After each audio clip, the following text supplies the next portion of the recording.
Hi, welcome to the channel today, and today is kind of a, I guess, a new one. We got to 2,000 subscribers. Oh, really? So, yeah. Oh. That's why you got here. But, and I got my mic on this time. We tried it before without the mic. We was all facing. I thought it would hear it, and the camera's still kind of low. So, but today we're going to be talking about pineapples, and I bought these pineapples as little starts on this right here, and they grew good, but now they've kind of went vegetative, and they're throwing off a lot of sprouts or whatever. And when they do this, what you can do is you take them, go and get a little closer, and you just grab the one that's here, and then kind of pull down and twist, and then you'll get a little bit of roots. And you take off some of these here,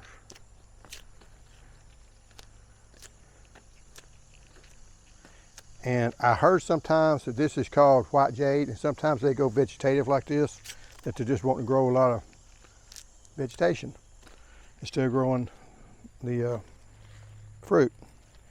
And then what you do, you just kind of dig down here and shove it down in there. There is a lot of pineapples. There is. So one thing we're going to do for the 2,000 subscriber deal, you have to come by and pick them up. But if you'd like to have one of these for the first 5 people that put hashtag pineapple, we'll get together and you come by and you pick up one of these at no charge. There's another one which is kind of low to it, and this has got more roots to it, which is kind of what you want. You still can pull those things out without pulling the roots off of it. But like I say, you have to come by, you have to be local to come by and pick them up within the next week or so. So we can do that. Now if you're far away and you can't come, for the first 3 subscribers, if you'll put in seedling, hashtag seedling, I will send you some type of seed, or seeds, hashtag seed. I will send you seed, probably from a dwarf tomato plant or something. So you can try something different you may not have tried before. But if you put that in there, you're one of the first 3 that does that, just remember, you're gonna have to email me, and if you go on the computer, my email is on the deal, and you have to send me your address. Sometimes people kind of freak out when you say, well, you gotta send your address. Well, to mail you something, I gotta have your address. I don't care what address it is. It can be to your work, be to your mother's. I don't care, because I'm gonna lose it anyway after I send it. But because I don't keep up with addresses, but it's kind of funny. Before I had a channel, it was really weird, because you call people up and I said, well, you want some seeds? And they'd say, yeah, and then you ask for the address, and it's kind of like, you tell they're kind of hesitating, because you're not supposed to share your address. But if you want something, you kind of got to. And some wouldn't do it, and that's okay. I mean, I don't mind. I can understand that. Now, if you're wondering where I'm at, I'm in Buena, Texas, so that's about 30 to 45 minutes north of Beaumont, and do live out in the country. I think it's the last one. I guess it'll be that one, because it's kind of coming. And I'll probably take all those off. I'm trying to get it to where they will start putting on the pineapple rather than trying to put all these, well, I guess they call them slips, in here. So. I thought they called pups. Pups is for bananas, actually. Oh, I'd ever been calling them pups before. Most people will call them slips, or there's another one, I forget what the other name is for it, because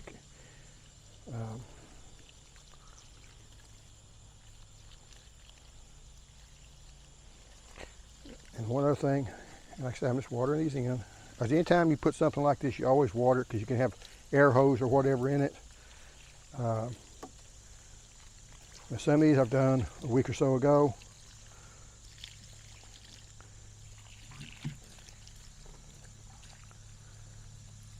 So I know some I can spend about 10 days, and they're not dying on me, so I figure they're going to make it.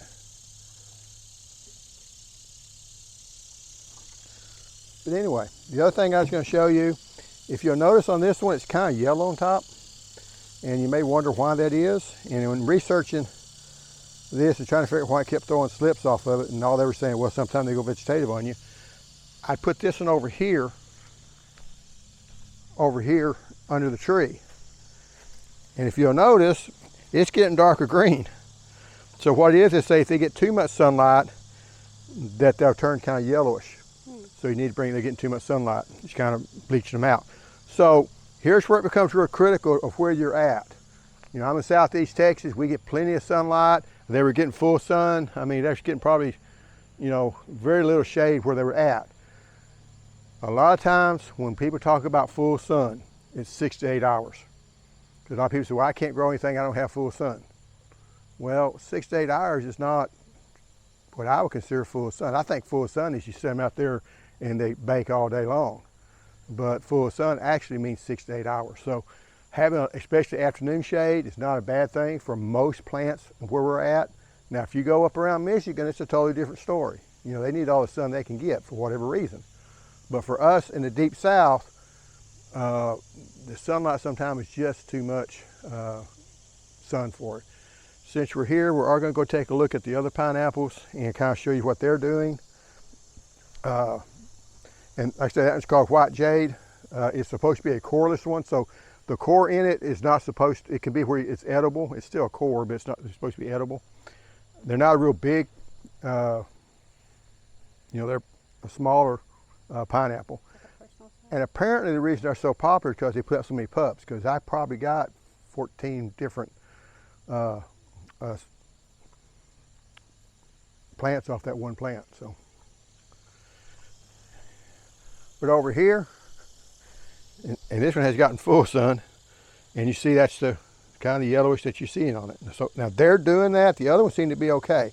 This is a pineapple that just comes from the store, and it's doing good. This is another one that came from the store. This is one that is a different one that I bought at the nursery. I don't know what variety it is. It's got some, it's also got some sprouts on it too. This is one that's the second to oldest one I've got planted. I got in a 5-gallon bucket, and it seems to be doing really good. It still doesn't have a flower in it yet. This one did go ahead. It set the fruit. It's green. It has strong. Now they come from two sides. Some of them will come right underneath these. You probably want to leave those on there. And then I tried to take off some of the other ones. When I did, I think now these just kind of got a little bit too much sun. But I'm just waiting for that to ripen up, and I'm not sure, you know, when it's going to do it. Now this top's getting pretty good size, so it's doing really well. And I guess just to warn people, I've showed it in almost every video, but if you're going to buy one at the nursery, you know what variety it is, be careful. Nothing wrong with it. I didn't get ripped off because I didn't ask any questions.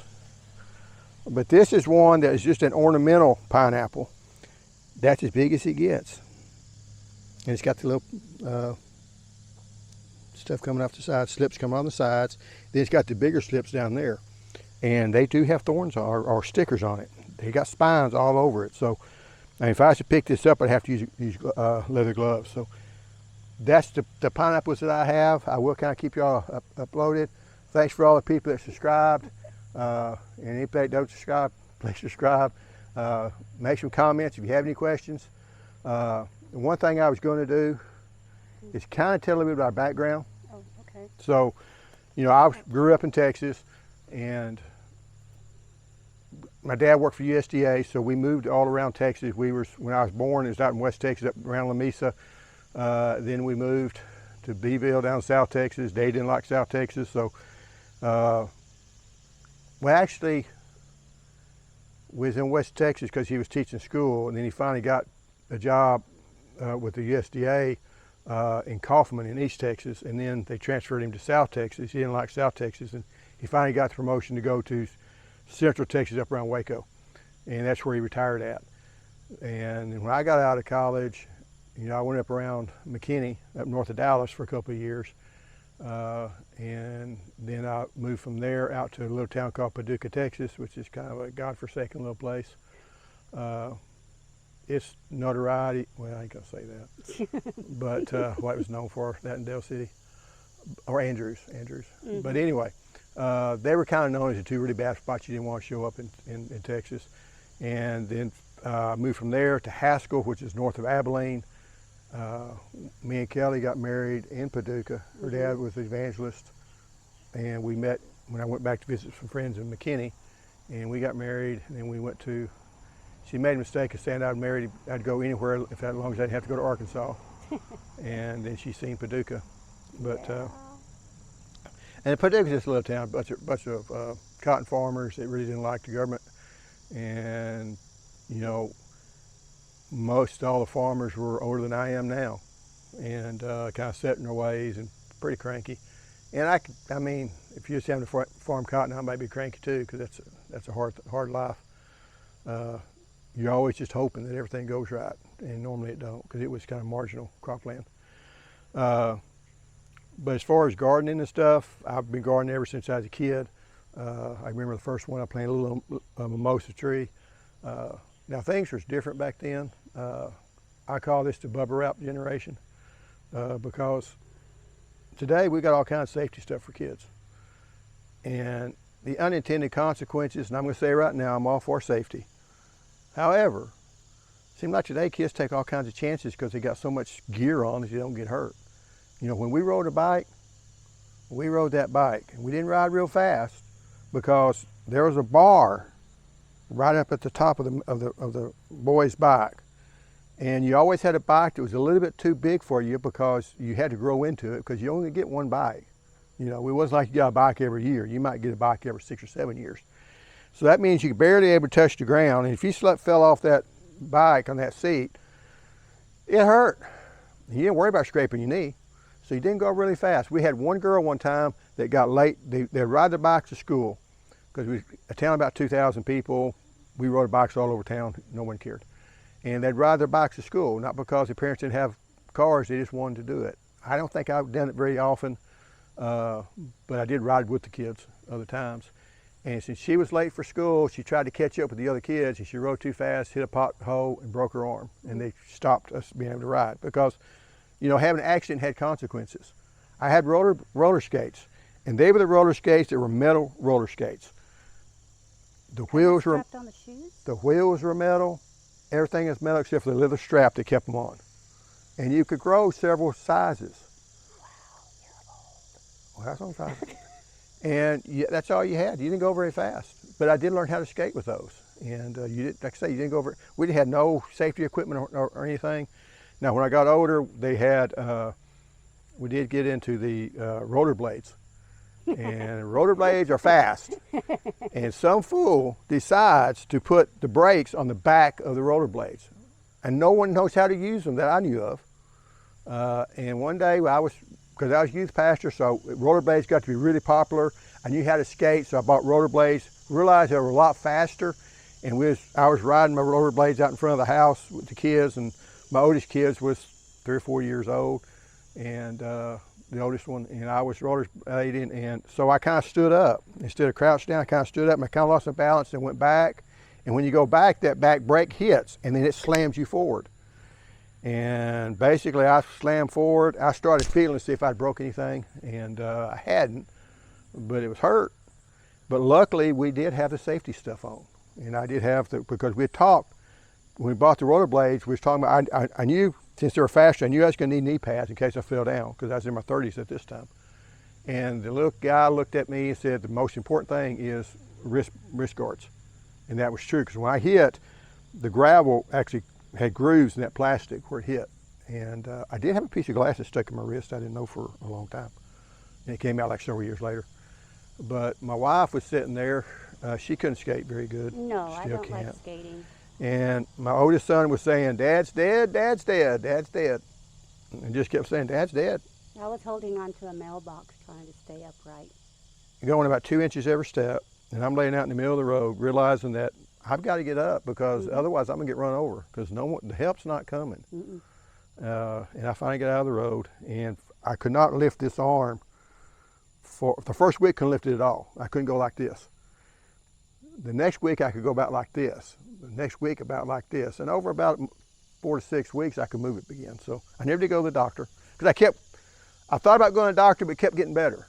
So as long as it's getting better, don't have to go to the doctor. But today I had to go to the doctor. But things were different back then. My brother actually, so this is the way our conversations go. My brother would actually had a car seat. My brother's 7 years younger than me, and he was the youngest. He was ever The baby. he was the baby of the family, and he was about 18 months or so. And they had a little car seat that you got to sit him in, and he sat in the car seat. I don't know if the car seat was buckled in or not. The car seat buckled in. And he would have a little, he had a little steering wheel that he would steer. And basically, if we had had a wreck, we probably would have kept the car seat, but he flew through the windshield. So that's kind of the way I'm saying that things are just different today. The cars were built so strong back then that when you had a wreck, you could drive the car off, but the people inside it were dead. They found out when they started getting cars that crumpled that because I went to defensive driving with the government. They make you go through defensive driving. Either that or had a ticket, one of the two. And they said what they were finding out that once they had these crumpled up cars, that people were having a lot more leg injuries. And they was trying to figure out why that was causing them to have more leg injuries. And then they figured out that what it was is before, if they'd had a wreck like that, they would have died. So no one worries about a guy that's died that has a broken leg. But the people were surviving now, and they had a broken leg. It wasn't the fact that the crumpled cars was causing more broken legs, it's just that more people were surviving the wreck that had broken legs. Now see, when I was a kid, we rode our bikes fast, and we jumped off ramps. No safety, no headmounts or anything. And we even had cousins and friends lay across, and we was Evel Knievel and jumping over them. So we didn't do that. We did that kind of stuff. Built tunnels under the ground. And now my sister one time built basically under the ground that we built. My parents had they dumped a big dirt, and they told us, y'all go play in the dirt, but do not dig tunnels. Well, my sister, who thought she was really, and one of my family may be watching this, but she decides to build a tunnel and have it cave in on my sister with just the arm sticking in there and run in and put a practical joke to my parents. So my middle sister sticks her arm in there, we cave the tunnel off into her, and we run in and tell Mama that we dug a tunnel and it caved in on Vicky. And my sister, I don't remember it that well. There might be a reason for that. But Teresa said, I remember the look on Dad's face and realized we had messed up. And basically they go running out there, and they thought it was going to be funny. And we said, yeah, it was just a deal. They thought it was, and my dad didn't think, he did not laugh. But I'm not for sure any adults knew what we were doing. We basically had no adult supervision all summer, as long as we got in before dark. I do know one time my mom knocked to beat me to death because there was a well house that had bees in it. So being kids, bees were bad because the bees stung you. So we threw rocks at the bee house. And so we threw rocks in it. One of them got out and the bee got in my pants. And my mom decided she's going to kill that bee. She caused a lot more pain than bee. You ever thought about it? Yeah, I had that happen. Because Mom can get a little excited. Because Mom decided yellow pants was a good idea. The 70s were weird. The early 70s were really weird. My poor sister had some Hawaiian flowery pants, and she kept saying, well, why didn't you throw them away? And Dad said, we did 4 or 5 times. You kept digging them out of the garbage. Polyester yellow, bright yellow. I don't wear yellow today. The sad thing about my life was the fact that they decided that polyester was the thing, turtlenecks.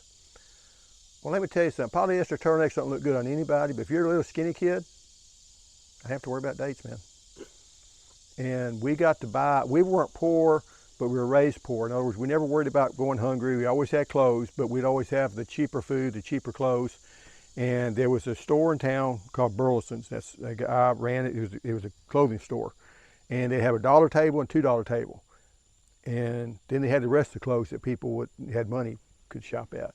And we would go in there and we could shop on anything on those 2 tables. And they were all polyester. All I wanted to wear was cowboy shirts, but I had to wear polyester turtlenecks. I hate polyester. If you had met me early in life, we wouldn't have a chance. Mom used to try to put me in polyester or prairie dresses like Laura Ingalls. We didn't have a choice. See, you're the only child. You were a little bit spoiled in that sense. Yeah. I mean, my brother was spoiled because we would go out. When you live in a small town, the only place you got to eat is Dairy Queen. So we go out on Sunday night to Dairy Queen, and my parents would get a hamburger and fries, and the kids, there's three of us, because Greg came along longer, he was a little baby at the time, and we'd all get a hamburger, we had to share an order of fries. Well, when he grew up and got older, he got his own fries, and we've not ever let him forget that. That does not fit in well. But the other thing we had, that you had, I only had 8 or 16 colors. Well, you had a pencil sharpener. We hated that kid. There'd be one kid in the school that would have a colors that had a pencil sharpener on it, and someone would have that 128. That kid just, his parents just had way too much money. My parents would not drive to Waco to buy groceries because it's 30 miles away. He's getting woozy. Okay.